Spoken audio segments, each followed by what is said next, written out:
Think if you are sitting in a small, stuffy office in California in 1974, you are working for a video game company called Atari. It's a cool place to work, but there is a problem. There is a guy in the corner. He is tall, skinny, and he has long, messy hair. He is barefoot, and his feet are dirty. But the worst part is the smell. It is a sharp, pungent odor that fills the room. It's the smell of a man who hasn't showered in weeks. You complain to your boss. You say, "I can't work with this guy. The smell is making me sick." Your boss has a difficult choice. The smelly kid is brilliant. He solves problems no one else can solve. But no one can stand to be in the same room as him. So, the boss comes up with a solution. He moves the kid to the night shift. He is only allowed to come into the building after everyone else has gone home. That kid was Steve Jobs. We know Steve Jobs as the man in the black turtleneck who gave us the iPhone. We know him as a perfectionist who obsessed over the curve of a screen or the shade of a logo. But there is a side of Steve Jobs that doesn't fit the sleek and clean image of Apple. For years, Steve Jobs refused to wear deodorant. He rarely showered. And when he was stressed, he had a habit involving toilets that would make most people scream. Today, we are going to answer the big question. Why?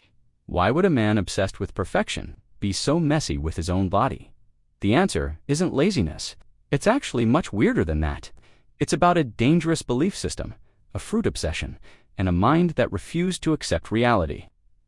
To understand why Steve Jobs stopped showering, we have to go back to when he was 19 years old.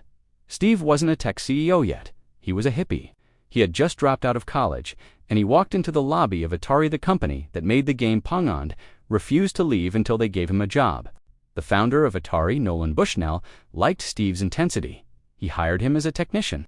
But almost immediately, the complaints started coming in. Steve wasn't just arrogant. He physically smelled bad.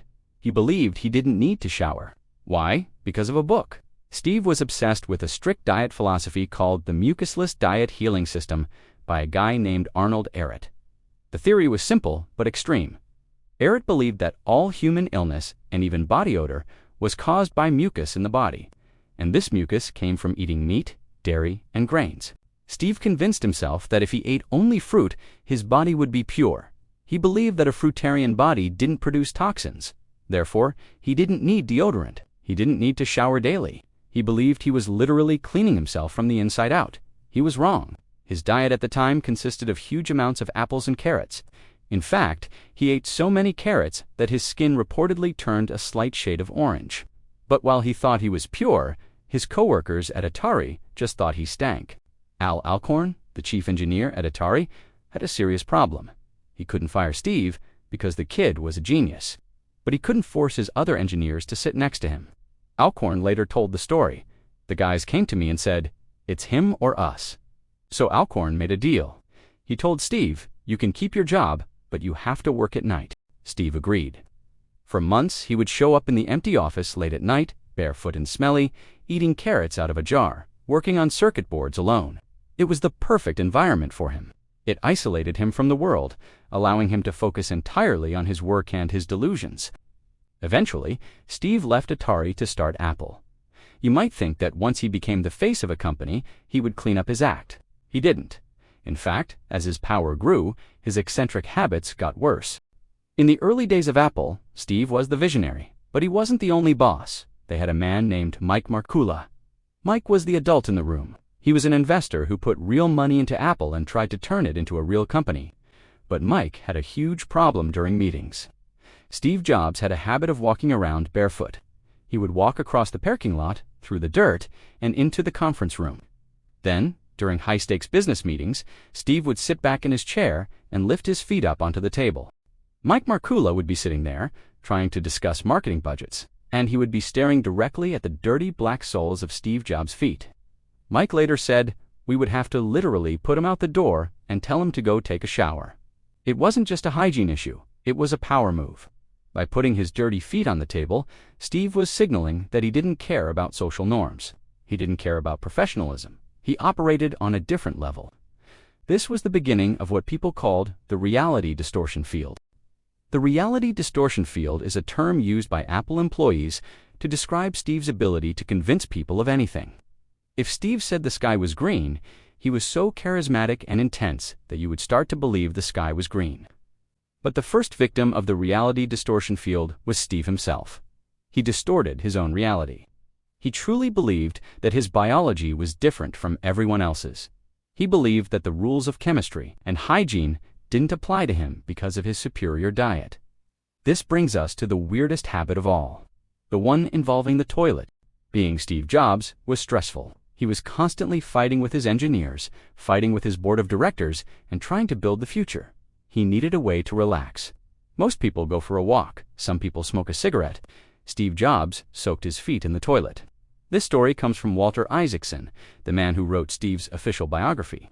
He interviewed hundreds of people who worked with Steve, and this detail came up repeatedly. Here is the scene. Steve would be in the middle of a stressful day at the Apple office. He would walk into the men's restroom. He would take off his sandals if he was wearing them. He would sit on the edge of a toilet bowl, or perhaps a chair nearby, and he would lower his bare feet into the water of the toilet bowl. Then he would flush. Why? The theory, and Steve had a theory for everything, was that the swirling, cool water was soothing. It was a quick, accessible foot bath. He believed it relieved stress. It helped him ground himself.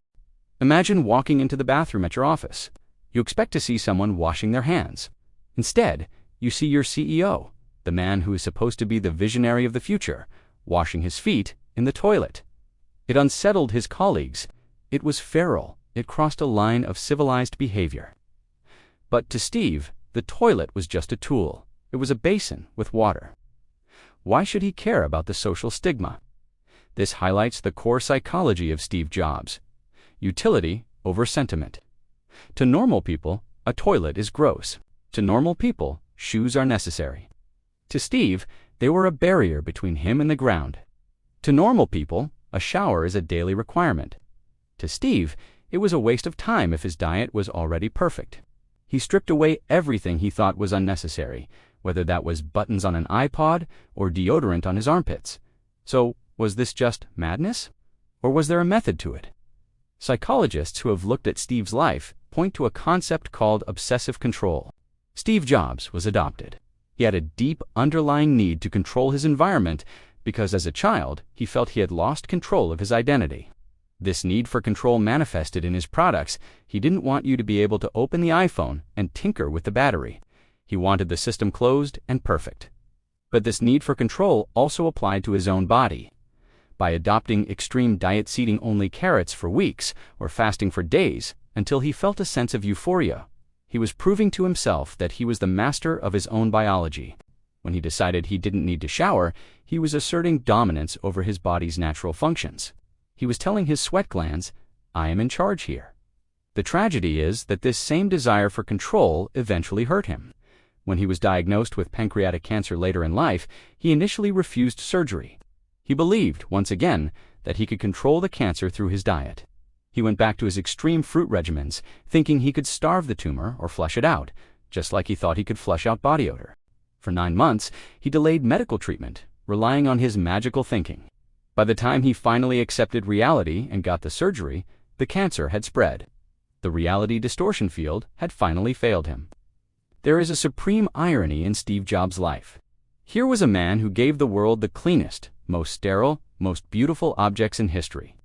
The Apple Store is a temple of white glass and clean lines. The iPhone is a seamless block of perfection. Yet, the man who created them was, for a long time, dirty, smelly, and barefoot. Perhaps this was the trade-off. Maybe to create something that perfect, you have to be so focused on the object that you lose focus on yourself. Steve Jobs had a finite amount of energy. He poured 100% of it into the Macintosh, the iPod, and the iPhone. He had 0% left for social niceties, like showering or wearing shoes. There's a famous story about his daughter, Lisa Brennan Jobs. Steve had a very difficult relationship with her. In her memoir, she wrote about visiting him when he was dying. Even then, he could be brutal. At one point, he told her that she smelled like a toilet.